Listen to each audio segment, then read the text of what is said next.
जाहीरनामा करणार शेतकरी ಎಲ್ಲ कर्ज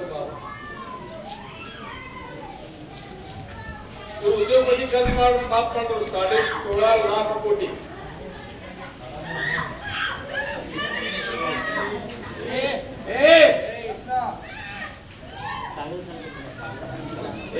ಯಾಕೊಟ್ಟು ಹತ್ತು ಕಿಲೋಮೀಟರ್ ಬಿಡೋಲ್ಲ ಅದೇ ಕಾರಣ ಹೇಳಿದ್ರೆ ನಾನು ಏನು ಕೊಟ್ಟು अदानी अंबानी इतर 18 उद्योगपतिಗಳು 16.5 लाख कोटी माफ ಮಾಡಿದ್ರು 16.5 लाख कोटी ಏನು ಗೊತ್ತಾ ನಿಮಗೆ ಬಹಳ ಜಾಸ್ತಿ ಆತದ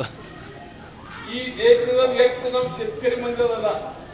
ಸಣ್ಣವರು ದೊಡ್ಡವರು ಗರೀಬರು ಶ್ರೀಮಂತರು ಮಧ್ಯಮ ಎಲ್ಲೋ ಎಷ್ಟು ಶೇತಕರಿ ಮಂದಿ ಅದ ಆ ಶೇತಕರಿ ಮಂದಿ ಸದ್ಯ ಎಷ್ಟು कर्ज ಇದೆ ಸದ್ಯ ಅದು ಪೂರಾ ಮಾಫ್ ಮಾಡಿದ್ರೆ ಎಷ್ಟು ರೊಕ್ಕ ಆಗ್ತದ ಹಂಗ 24 ಸಾರಿ ಮಾಫ್ ಮಾಡಿದ್ಮೇಲೆ ಎಷ್ಟು ರೊಕ್ಕ ಆಗ್ತದ 16.5 लाख कोटी ರಾಹುಲ್ ಗಾಂಧಿ ಅದೇ ಹೇಳಿದ್ರು 20 ಮಂದಿ ಕೊಡೋಕ್ಕಿಂತ ದೇಶದ ಕರೋಡೋ ಶೇತಕರಿ ಮಂದಿ ಕೊಡೋಮಿ 24 ಸಾರಿ ಕೊಡೋಮಿ ಆ 16.5 लाख कोटी ಯಾನ್ ತಪ್ಪದ್ರಿ ಬರೋಬರಲ್ಲ ಯಾನ್ ತಪ್ಪದ್ ಹೇಳಿಲ್ಲ ನಾವು ಗರೀಬ್ ಶೇತಕರಿ ಮಂದಿ कर्ज ಕೊಡ್ಬೇಕು ಕಮಿಟಿ ನೇಮಕ ಆದ್ಮೇಲೆ ಈಗ ಸಿಕ್ಕ್ರಿ ನಿಮ್ಗೆ ಯಾವ ತಿಂಗಳವ ಮೇ ತಿಂಗಳವ ಮೇ ತಿಂಗಳ कर्ज ಮಾಫ್ ಮಾಡಿದ್ವಿ ನಿಮ್ಗೆಲ್ಲ ಶೇತಕರಿ ಮಂದಿ ಮುಂದೆ ಜೂನ್ ಜುಲೈ ಮಕ್ಕಳ ಮಳೆ ಬಂತು ಪೂರ್ ಬಂತು ಮತ್ ಮುಸ್ಕರ ಆಯ್ತು ಮತ್ತ ಕಮಿಟಿ ನಿಷ್ಕರ್ಷ ತೆಗೆದು ಕಮಿಟಿ ಶಿಫಾರಸ್ ಮಾಡ್ಕೊಂಡು ಮತ್ತೊಮ್ಮೆ ನಿಮ್ कर्ज ಮಾಫ್ ವರ್ಷನ 2 ಸಲ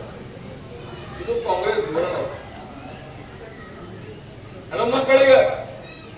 ಗರೀಬ್ ಹೆಣ್ಮಕ್ಕಳಿಗೆ 1 लाख रुपये ವರ್ಷಿಗೆ ಅದಕ್ಕೆ ತಿಂಗಳಿಗೆ 8,500 ಇವಾಗ ಗ್ರಾಜುಯೇಷನ್ ಆಗಿ ಕೂತ ಸುಕ್ಕಳೆಲ್ಲ ಅಪ್ರೆಂಟಿಸ್ ಇದ್ದಾರೆ ಅವ್ರಿಗೆ ತಿಂಗಳಿಗೆ 8,500 ರೂಪಾಯಿ ವರ್ಷಿಗೆ 1 लाख ರೂಪಾಯಿ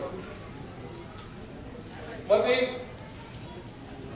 रोजगार योजना मनरेगा दिन 400 रुपये ಅವರಿಗೆ ಜಾಬ್ ಕಾರ್ಡ್ ಅವ್ರಿಗಿಂತಲ್ಲ ಆ ಮನುಷ್ಯಗೆ ದಿನ 400 ರೂಪಾಯಿ ಅದನ್ನು ತಿಂಗಳಿಗೆ ಮಾಡೋದಾಯ್ತು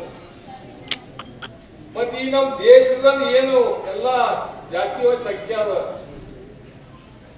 ಓಬಿಸಿ ಇರ್ಲಿ ಎಸ್ಸಿ ಇರ್ಲಿ ಎಸ್ಟಿ ಇರ್ಲಿ ಆ ಜನಗಣನಾ ಪ್ರಕಾರ ಜನಗಣನಾ ಮಾಡಿ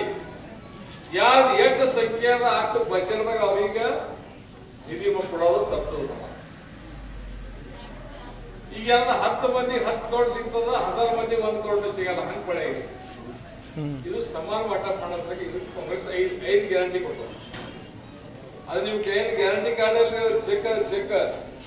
ಬರೋಬರಲ್ಲ ನಾಳೆ ಕಾಂಗ್ರೆಸ್ ಸರ್ಕಾರ ಬರ್ತಂದ್ರೆ ಅವೆಲ್ಲ ನಿಮ್ಗೆ ಸಿಗೋವಲ್ಲ ಚೆಕ್ ಹೆಂಗ್ ಬ್ಯಾಂಕಿಗೆ ಹೋಗಾನೆ ಹೊಟ್ಟಾಸ್ತಾವಲ್ಲ ಹಂಗ ಇಲ್ಲಿ ಕಾಂಗ್ರೆಸ್ ಸರ್ಕಾರ ಬಂತು ಇವೆಲ್ಲ ಹೊಟ್ಟಾಸ್ತಾವಲ್ಲ ತಿಂಗಳ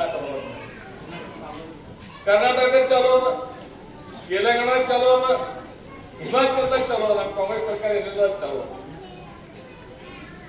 अವಾಗ ಈ ಉದ್ಯೋಗಪತಿಗೆ ಇಟ್ಕೊಟ್ರೆ ಗರೀಬ್ ಮಂದಿ ಇಟ್ಕೊಡಕ್ಕೆ ಅದಕ್ಕೆ ರೊಕ್ಕ ಮಾಡ್ತಾವ ಭಯ ಕೊಡ್ಬೇಡ